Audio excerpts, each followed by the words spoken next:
जिस आग की गर्मी इस दुनिया की आग से 70 गुना ज्यादा होगी, उसमें इंसान दर्द से तड़पेगा लेकिन मर नहीं पाएगा।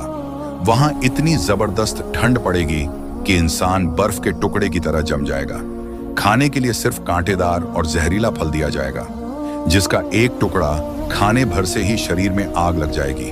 प्यास बुझाने के लिए उबलता पानी, बदबूदार खून और मवाद पिलाया जाएगा। हाँ दोस्तों, यही वो भयानक जगह है जहां हर गुनहगार को जाना होगा।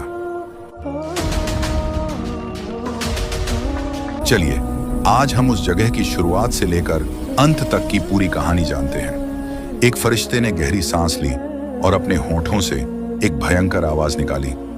यह आवाज इतनी डरावनी थी कि हड्डियां तक कांप उठी। पहले पवित्र शहर में हर चीज रुक गई, फिर यह आवाज दूसरे पवित्र शहर तक पहुंच गई। लंदन के बड़े घड़ियाल की सुइयां अचानक थम गईं। न्यूयॉर्क की ऊंची इमारतें हिलने लगीं, टोक्यो की मशीनें बंद हो गईं और फिर पल भर में दुनिया के हर कोने में वही भयानक आवाज गूंजने लगी। आसमान के तारे एक एक कर बुझने लगे, चमकता सूरज अंधेरे में खो गया और चांद टुकड़े टुकड़े हो गया। पूरा ब्रह्मांड एक सुनसान कब्रिस्तान बन गया। पूरी तरह खामोशी छा गई, रोशनी का नामो निशान मिट गया। सब कुछ मौत की गोद में समा गया, सिर्फ अल्लाह ही बचे रहे। एक ऐलान हुआ, आज किसका राज है? लेकिन कोई जवाब नहीं आया। कितना वक्त बीता, ये डरावनी खामोशी कब तक रही, कोई नहीं जानता, क्योंकि वक्त भी रुक चुका था, जगह भी खत्म हो चुकी थी। इस इंतजार की लंबाई सिर्फ अल्लाह ही जानते हैं। मुर्दे मिट्टी में मिल गए, हड्डियां धूल बन गई, बाल तक गल गए, नाखूनों का कोई निशान न बचा। लेकिन रूहें अभी भी इंतजार कर रही थीं। वे एक दरमियानी दुनिया में थीं। किसी के लिए यह इंतजार सजा थी तो किसी के लिए आराम, लेकिन सब इंतजार में थे। फिर आया वह पाक पल, दूसरा हुक्म दिया गया। फरिश्ते ने दोबारा फूंका। इस बार कुछ अलग था। यह जान डालने वाली सांस थी, दोबारा जी उठने का इशारा था। धरती उस तेज आवाज से फटने लगी, एक एक कर कब्रें खुलने लगी। अंदर से हाथ निकले, फिर बाजू, फिर सिर। हड्डियां खड़खड़ाते हुए जुड़ने लगी, मांस उन पर चढ़ने लगा, सिर पर बाल आ गए, आंखें अपनी जगह बैठ गईं। हर इंसान धीरे धीरे धूल से सना, हैरान, नंगा, डर से कांपता हुआ खड़ा हो गया। उन्होंने पूछा, हमें किसने हमारी नींद से जगाया? और फिर उन्हें याद आया वही भयानक सच। वे बोलने लगे, हाय, हमारे नबी सच ही कहते थे। यही वह वादा है जो मेहरबान अल्लाह ने किया था। यह चीख चारों तरफ फैल गई, दर्द भरी आवाजें उठने लगीं, लेकिन अब बहुत देर हो चुकी थी। हर तरफ डर का साया था। वे भागने की जगह ढूंढ रहे थे, पर कहीं नहीं थी। वे छिपने का कोई कोना तलाश रहे थे, पर वह भी नहीं मिल रहा था। तभी दूर से आवाज आई, लाइन में लग जाओ सब, हश्र के मैदान की तरफ चलो। ये हुक्म सुनते ही लोग पागल भेड़ों के झुंड की तरह खींचे चले जा रहे थे। गिरोह में कांपते हुए सांस रुकी, दिल तेज धड़कता हुआ। वे फुसफुसा रहे थे, ए हमारे रब, ए हमारे रब। लेकिन अब बहुत देर थी। जब दुनिया में मौका था, तब उन्होंने इबादत नहीं की, अल्लाह को याद नहीं किया। अब याद आ रहा था, लेकिन वक्त खत्म हो चुका था। हश्र का मैदान बहुत बड़ा था, इस धरती से भी ज्यादा फैला हुआ।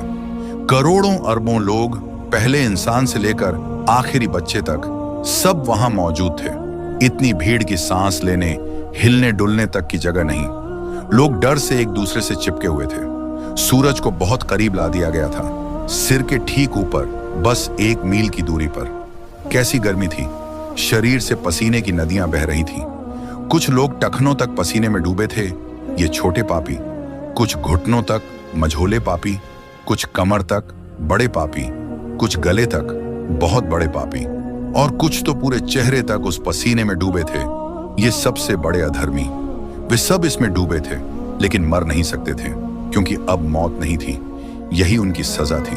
वक्त गुजर रहा था, साल दर साल, 1000 साल, 2000, 3000, फिर 5000, 10,000। ऐसे करते करते 5 लाख साल बीत गए, और फिर भी वे इंतजार कर रहे थे, रोते हुए, ऐ रब, हमारा हिसाब अब शुरू करो।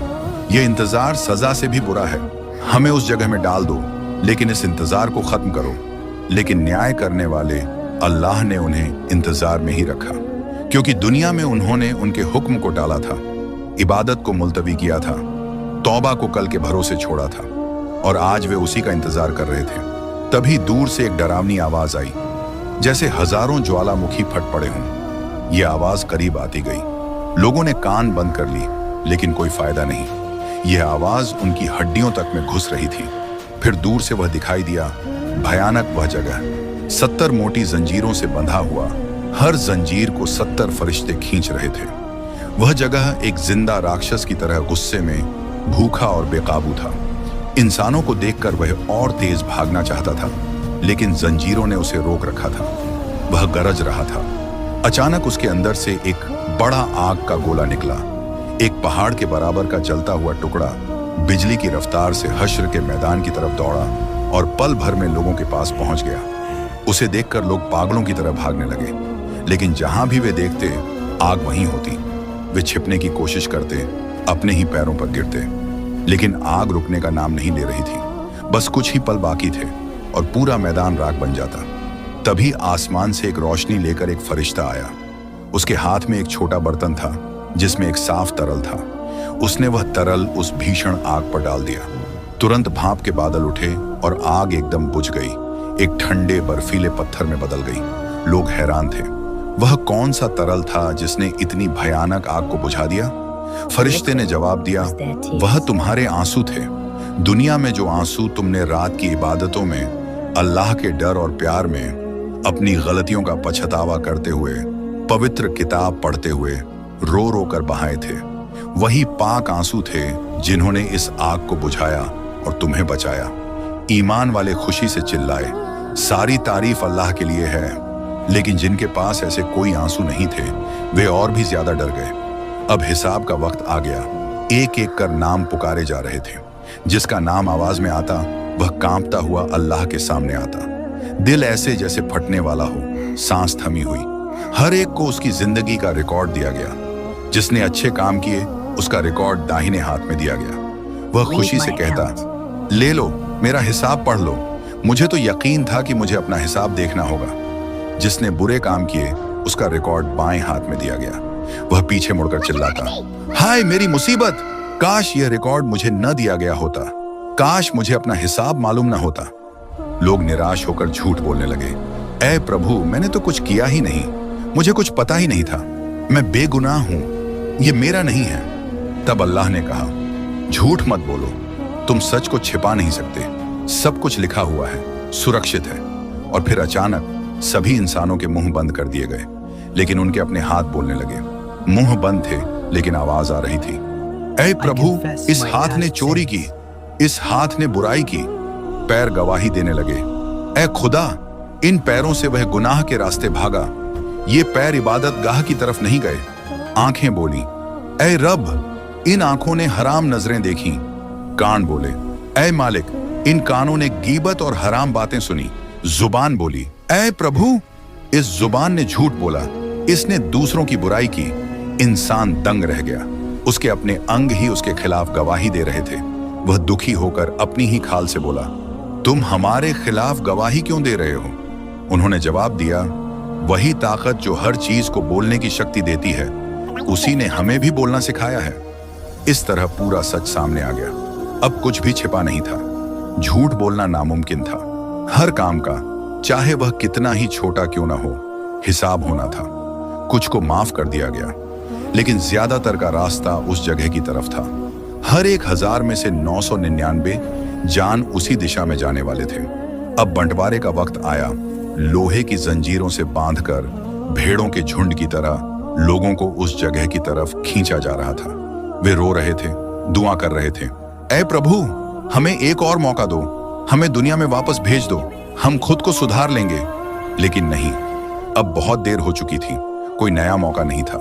उस जगह के ऊपर एक पुल बना हुआ था, बाल जैसा पतला, तलवार की धार जैसा तेज। यही वह पुल था। इसे पार करना जरूरी था।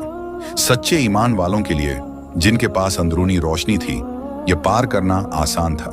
वे दौड़ते हुए आराम से पार हो गए। लेकिन दोगले, वे जिनके दिल 2 हिस्सों में बंटे थे, बीच में ही अटक गए। उनकी रोशनी बुझ गई और वे अंधेरे में रह गए। और जिनके पास कोई रोशनी ही नहीं थी, वे एक कदम भी आगे न बढ़ा सके। वे लड़खड़ाए और गिर पड़े। ज्यादातर लोग उस पुल को पार नहीं कर पाए। वे लड़खड़ाते हुए उस जगह की गहराई में जा गिरे, जैसे 70 साल से गिर रहे हों। हर गिरावट एक चीख थी, लाखों करोड़ों चीखें। वह जगह एक भूखे राक्षस की तरह इंतजार कर रहा था, गिरने वालों को एक एक कर निगलता जा रहा था। वह कभी भरता नहीं था। जब अल्लाह ने पूछा, क्या तू भर गया? उसने जवाब दिया, और कुछ बाकी है क्या? मैं अभी भी भूखा हूं। उस जगह के 7 दरवाजे हैं, 7 मंजिलें, 7 तरह की सजाएं। हर दरवाजा पहाड़ों जैसा बड़ा, एक दूसरे के ऊपर गहराई में है। हर दरवाजे से एक डरावनी रोशनी निकलती है जो दिल को हिला देती है। हर एक के सामने एक पहरेदार खड़ा है, जिसका चेहरा सख्त और बिजली जैसा चमकीला है, जो आज तक कभी नहीं हंसा। पहला दरवाजा एक गर्जना के साथ खुलता है। यह उन मुसलमानों के लिए है जो ईमान तो लाए लेकिन आलसी रहे, जिन्होंने नमाज टाली, झूठ बोलना आदत बना लिया, दूसरों का नुकसान किया, यह सोचकर कि अल्लाह तो माफ कर ही देगा। यहाँ की सजा अस्थाई है। जब गुनाह धुल जाएंगे तब वे आजाद होकर जन्नत जाएंगे। दूसरा दरवाजा धुएं और चीखों के साथ खुलता है। यह आग जिंदा है, शिकार की तलाश में रहती है। यह उन्हें ढूंढती है जिन्होंने दीन का मजाक उड़ाया, पवित्र बातों पर हंसे या अजान को अनसुना किया। यह लपट सांप की तरह झपटती है और शेर की तरह नोचती है। तीसरा दरवाजा गहरे सन्नाटे में खुलता है। यह उनके लिए है जिन्होंने भूखे को नजरअंदाज किया, अनाथ को दुत्कारा, गरीब की पुकार को न सुना, सिर्फ अपने आराम में मस्त रहे। यहां उनसे पूछा जाएगा, क्या तुम कोई भलाई लेकर आए? वे चुप रह जाएंगे। चौथा दरवाजा लोहे की भयानक आवाज के साथ खुलता है। यहां सोना और चांदी है, लेकिन वह पिघला हुआ, जलता हुआ धातु है। यह उन लालचियों के लिए है जो पैसा जोड़ने में लगे रहे, गरीबों का मजाक उड़ाया और दौलत की पूजा की। यहां उनका सोना उनकी गर्दन में जंजीर बनेगा और चांदी लोहे के घोड़ों जैसी होगी। यह आग शरीर को नहीं, बल्कि लालची दिल को बार बार पिघलाती और जोड़ती है। पांचवां दरवाजा शैतानों की दहाड़ के साथ खुलता है। यह घमंडियों, जालिमों, जुल्म करने वालों, शोषक पतियों और माँ बाप के लिए है। वे जो सोचते थे कि उनका तख्त खुद अल्लाह के तख्त से बड़ा है। छठा दरवाजा जंग की कराह के साथ खुलता है। ये उन हत्यारों, लड़ाई झगड़ा करने वालों और अमन बिगाड़ने वालों के लिए है जिन्होंने खून खराबा किया। यहाँ उनकी हर हड्डी चीखेगी और उनके सताए हुए लोगों की आवाजें उन्हें घेर लेंगी। सातवां दरवाजा एक गहरी खिंचती हुई पुकार के साथ खुलता है। यह सबसे गहरा, सबसे घना अंधेरा स्थान है। यह दोगलों, दोहरे चरित्र वालों, मुखौटा पहनने वालों के लिए है। वे जो जुबान से कलमा पढ़ते थे लेकिन दिल से यकीन नहीं रखते थे, जो धोखा देते थे, साजिश रचते थे और मुसलमानों के खिलाफ षड्यंत्र करते थे। यहां तक कि आग भी उनसे कांप उठेगी। उनके लिए कोई आजादी नहीं है। वे हमेशा इसी गड्ढे में फंसे रहेंगे। प्यारे दोस्तों, आपने यह वर्णन देखा सुना है, इन डरावने दृश्यों और यातनाओं को जान लिया है। अब फैसले का वक्त आपके सामने है। आप किस तरफ जाना चाहते हैं? जन्नत की शांति या उस जगह की यातना? यह चुनाव आपका है। आपके पास अभी भी वक्त है। आप अभी भी सांस ले रहे हैं। आपका दिल अभी भी धड़क रहा है। तौबा का दरवाजा अभी भी खुला है। किसी भी पल यह सांस रुक सकती है।